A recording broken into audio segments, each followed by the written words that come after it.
Hey guys, it's Mark from Ocaholic again. I'm back with the news, and yeah, honestly, I feel a bit like I don't really want to do the news, but yeah, still, let's go through them kind of like quickly. I mean, Bobo yesterday evening. Bobo, by the way, he's our main news editor. He's writing up all the stories in English, and then we translate it to the different languages we serve. Maybe you guys know we do English, German, French and Italian at the same time, so yeah, we're crazy. But anyhow, so yeah, he started to write up really long news. I mean, I guess he wants to increase the quality on the news, which is actually a good thing, but it means some additional work. And yeah, okay, yeah, there we go. So what do we have here? First news, this is from Guillaume. Guillaume is actually our French guy. He's living somewhere in Côte d'Azur. Yeah, if you know what that is, lucky you, because it's a nice place. Google launches Chrome OS version 36. 30, yeah, cool. And they announced that they will be serving some security patches, and they give you the chance to change the date without being connected to the internet. Magic stuff happening there. And also they're reworking the user interface a little bit, but the update is not coming to all Chromebooks that are out there available on the market at the moment. Actually, they're not serving HP notebooks this time, which might have something to do with Microsoft announcing that they want to conquer Chrome OS together with HP. So HP might have been not such a smart move, but yeah, we will see in the future, whatever. Then there is another news from Guillaume. Guillaume is really like into some kind of like all this free software, Linux stuff, blah blah blah. So he's really happy always when there is a new version of Firefox and Thunderbird. And this time, I mean, it's Christmas for Guillaume. Since there is Firefox and Thunderbird 31 released at the same time. Yeah, let's go through Thunderbird is not going to be developed any further. Thunderbird is just going to stay the way it is because, yeah, software features are to be developed by the community. And when you hand something over to a community, it might take some time until there are some changes. But still, there are the security updates and all that stuff coming from Mozilla. So that's cool, and in case of Firefox 31 there are also some security updates and some more developer tools and some performance updates, but there is still no 64-bit version of the browser. So if I start to act crazy here, like moving my hand all over, that's because of some bloody flies in here. Always when I open the windows here, then some weird flies are coming. So yeah, that's why I'm sometimes, yeah, but I know I'm like this anyway, so who cares? Pickleball have announced that some world records have been broken while hosting an overclocking competition for Catzilla. Actually, Dunkop broke a record on a 780 Ti. Dunkop, some weird, crazy German guy. Actually, all guys are weird, crazy German. They get featured on Ocaholic or work for Ocaholic, so that's nothing special. And also a guy called Web Tourist, I think he's also a German overclocker, managed to score a quite impressive result.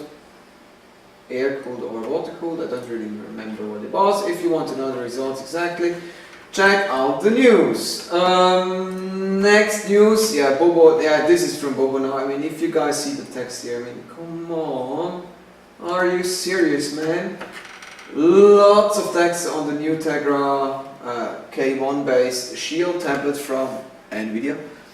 And yeah, he's basically saying it's cool, it's awesome, and because it's cool and awesome, he wrote a really lot of text about it. There are all information out on the tablet. Basically, there is everything you need to know about the tablet inside this news. So really, if you're into this kind of stuff, go check it out. Next news, we go with Intel. Intel have announced a few more mobile CPUs. In fact, it's like, I think 8-ish, don't know, maybe. 4 Core i7 SKUs, then 3 Core i5 SKUs, and a few more Bay Trail, Celeron, Pentium N series SKUs. So yeah, there is a nifty little list, and there is another little table. Yeah, that's a fly. And you see prices, all the stuff, all the details. So really, if you want to know what the new Intel Core i7 mobile CPUs, awesome, super fast, blah blah blah, are like, then you find all the specs in this news, really detailed, really thorough. So cool work from Bobo there.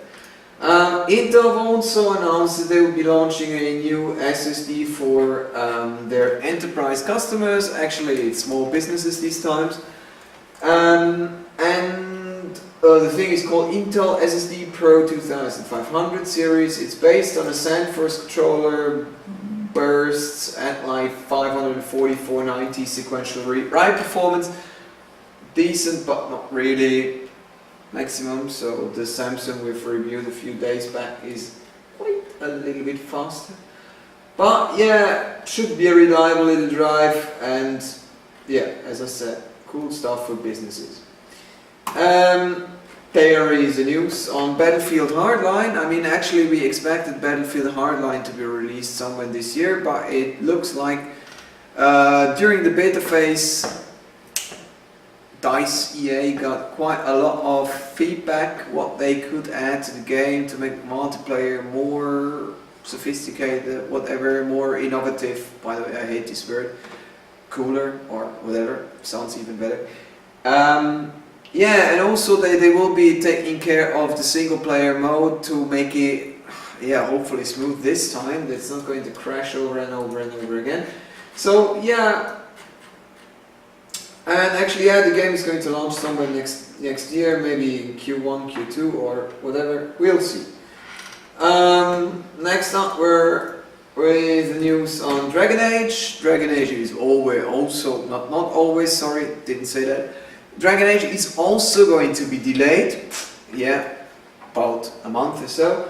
Yeah, the guys meaning the developers, they want to make sure that the game is as awesome as possible, that it's definitely better than the predecessor, and so on and so forth. If you want to know the details, check out the news. And there are some pictures, and there is a video, and Bobo was writing too much, which is cool. And then we have news on a new Asus router. Yeah, we had that discussion. Asus, whatever. Weird brand, weird name. No, sorry, not weird. Cool, awesome, cool.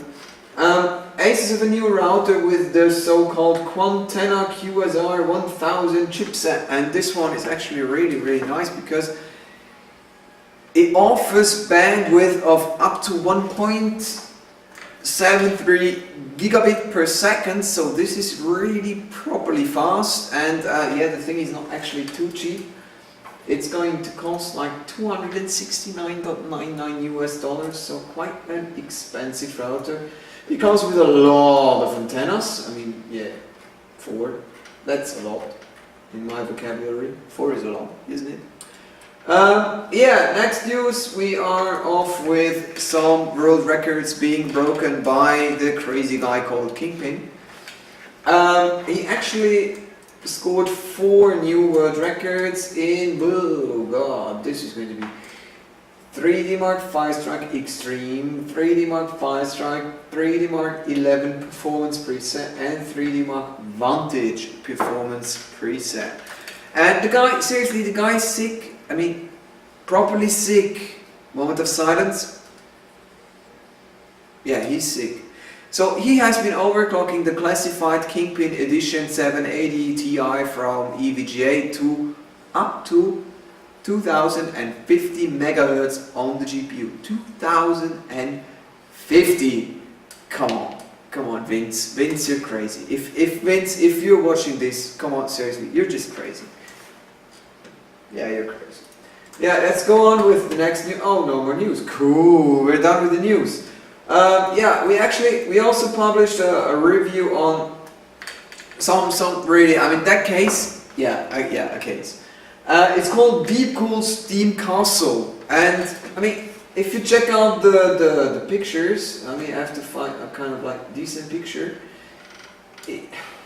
I don't know, I find it to look a little bit weird, but I mean, judging by all the Facebook discussions we had, people really like this kind of stuff. And I mean, if you check it out, I mean, if you see these bumps here, there is actually some backlight going on, which can light up in blue, green, red, whatever.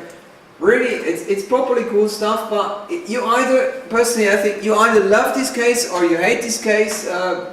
Guys on Facebook are the folks there, they love it. We kind of like think it looks weird, strange, but still it's kind of a cool case, and hopefully a few others will mod the crap out of it that it looks even more awesome. So yeah, there we go. Then we are off with another one of our versus articles. This time we compare the 750 the GDX 750 Ti to a 660 Ti.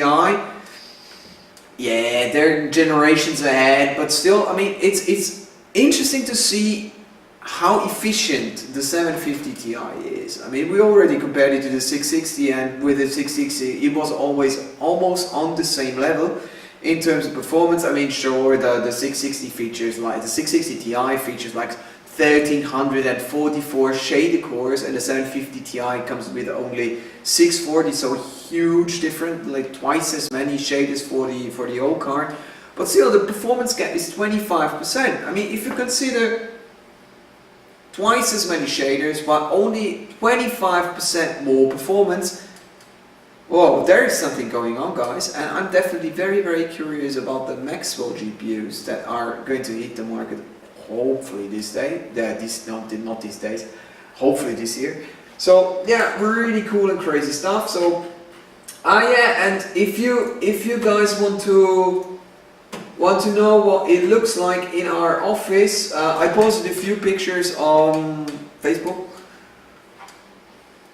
I hope you visited our Facebook site if you haven't.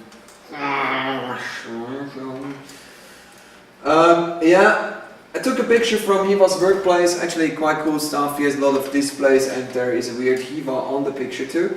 And there is also a picture of my workspace. It's definitely louder and noisier than Hiva's workplace because there are loud speakers, and there is a huge subwoofer, but you don't see the subwoofer on the picture. So yeah, that's it for today. Thanks very much for watching, and see you guys tomorrow. Bye bye.